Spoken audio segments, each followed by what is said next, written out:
प्राचीन काल की बात है। जब सृष्टि का निर्माण हुआ था, तब चारों ओर अंधकार, नीरवता और अव्यवस्था फैली हुई थी। संसार तो बन गया था, पर उसमें ना तो ज्ञान था, ना ही कला, न संगीत और ना ही वाणी। देवता, मनुष्य और प्रकृति, सब कुछ मौन था। इस स्थिति को देखकर सृष्टि के रचयिता भगवान ब्रह्मा चिंतित हो उठे। उन्हें लगा कि केवल रूप और जीवन पर्याप्त नहीं है, जब तक उसमें ज्ञान, बुद्धि और अभिव्यक्ति ना हो। भगवान ब्रह्मा ने गहन तपस्या की और अपनी दिव्य शक्ति से एक अद्भुत देवी का प्राकट्य किया।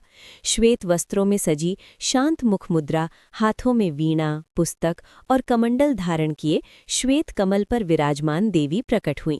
ये थी माँ सरस्वती, ज्ञान, विद्या, संगीत और बुद्धि की देवी।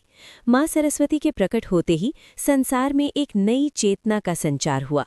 वायु में स्वर गूंजने लगे, नदियाँ कल कल करने लगीं, पक्षियों ने मधुर गीत गाना शुरू किया और मनुष्यों को बोलने की शक्ति प्राप्त हुई। ज्ञान का प्रकाश फैलने लगा और अज्ञान का अंधकार धीरे धीरे मिटने लगा। भगवान ब्रह्मा ने माँ सरस्वती से प्रार्थना की, हे देवी, इस संसार को ज्ञान, विवेक और सद्बुद्धि से भर दीजिए, ताकि प्राणी सही और गलत का भेद समझ सकें।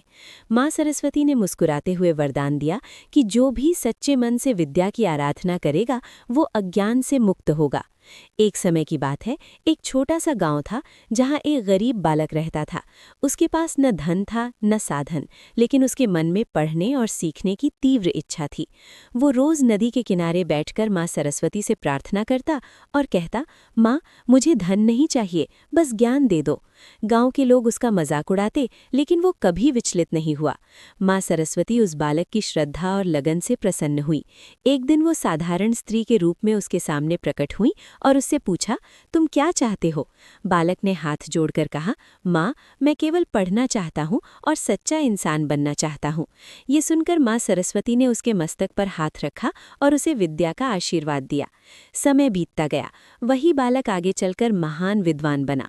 उसने अपने ज्ञान से न केवल अपने गांव बल्कि पूरे समाज का कल्याण किया।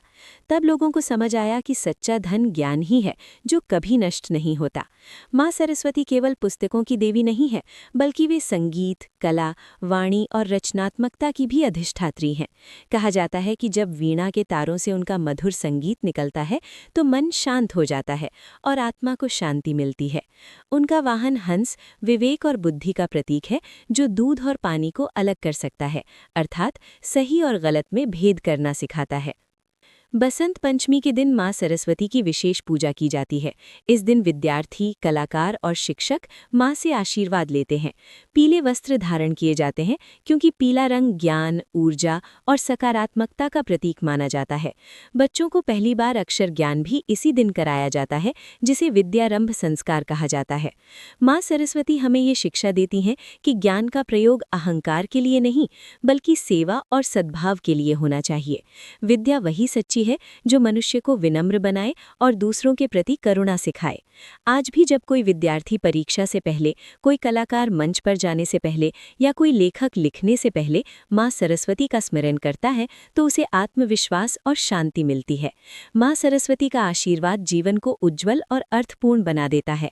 इसलिए कहा गया है, या कुंदेन्दु तुषार हार धवला, या शुभ्र वस्त्रावृता, या वीणा वरदंड मंडित करा, या श्वेत पद्मासना। माँ सरस्वती सदा हम सबको सच्चे ज्ञान, शुद्ध विचार और मधुर वाणी का वरदान देती रहें।